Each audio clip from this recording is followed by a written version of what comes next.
আসসালামু আলাইকুম রহমতুল্লাহি ওয়া বারাকাতুহু। চোর ধরুন, চোরকে শায়েস্তা করুন। চুরির মাল ফেরত পেতে কী আমল করবেন, আজকে সম্পূর্ণ কিছু আপনাদেরকে বলে দেবো ইনশাআল্লাহ।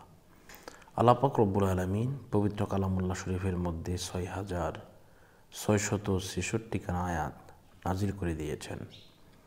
এর মধ্যে একখানা আয়াত আছে যে আয়াতে কারিমা যদি কেউ ১,১৫,০০০ মতান্তরে ১,৩০,০০০ বার যদি কেউ পড়ে, তাহলে তার এমন অবস্থা হয়ে যাবে, সে যার উদ্দেশ্য করে পড়বে, যাকে উদ্দেশ্য করে পড়বে, যে বিষয়টাকে উদ্দেশ্য করে পড়বে, তার মাল যে চুরি করেছে, ওই চোর ব্যক্তির গলা দিয়ে নাক দিয়ে রক্ত বের হবে ইনশাআল্লাহ।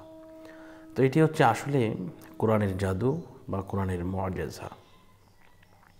এই আয়াতে কারিমাটা হজরতে ইউনুস আলাইহিস সালাম যখন মাছের পেটে গিয়েছিলেন, তখন কিন্তু এটা পড়েছিলেন এই আয়াতে কারিমা, লা ইলাহা ইল্লা আনতা সুবহানাকা ইন্নী কুনতু মিনাজ জালিমিন।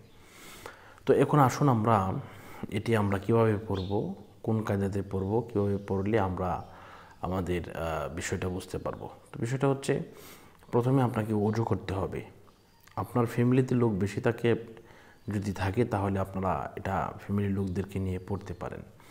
আর যদি মনে করেন যে হুজুর আমার ফ্যামিলিতে লোক কম, আপনি এটা পড়ে দেন, ইনশাল্লাহ আমাকে বললে আমরা আমাদের ছাত্রদের মাধ্যমে ১০০ ছাত্র দিয়ে পড়লেও এই খতমটা ১,৩০,০০০ বার পড়তে ২.৫ থেকে ৩ ঘন্টা সময় লাগে। তো যারা যোগাযোগ করতে চান এই নম্বরে যোগাযোগ করবেন 016-430-63744। তো যে কথা বলতেছিলাম, প্রথমত আপনাকে যে কাজটা করতে হবে তা হচ্ছে বিসমিল্লাহ সহ সূরা ফাতিহা একবার পড়তে হবে। এরপরে বিসমিল্লাহ সহ সূরা ইখলাস পড়তে হবে। কয়েকবার দুরূদ শরীফ পাঠ করার পরে আপনি এটা ইনশাআল্লাহ পড়া শুরু করবেন। এটা যখন ১০০ বার হয়ে যাবে, প্রতি ১০০ বার পর আপনাকে পড়তে হবে ফাস্তাজাবনা লাহু ওয়া নাজ্জায়নাহু মিনাল গাম্মি ওয়া কাযালিকা নুনজিল মুমিনিন। ইনশাআল্লাহ আপনি যদি এভাবে খতমটা পড়েন, আপনার মাল ৩ দিন থেকে ১ সপ্তাহের ভিতরে আপনি আপনার মাল ফেরত পাবেন ইনশাআল্লাহ। আমি একটি ঘটনা আপনাদেরকে শেয়ার করি, তা হচ্ছে মালয়েশিয়ার এক ভাই, উনি মালয়েশিয়া থেকে বাড়িতে আসবেন, উনি টাকা ইনকাম করেছেন, এসে একটি স্বপ্নের ঘর নির্মাণ করবেন। তো উনি আসার আগের দিন টাকাটা তোলার পরে উনি একটু বাইরে গেলেন ঘুরতে, কেনাকাটা করতে। তো এসে দেখে যে টাকাটা নাই, উধাও হয়ে গেছে।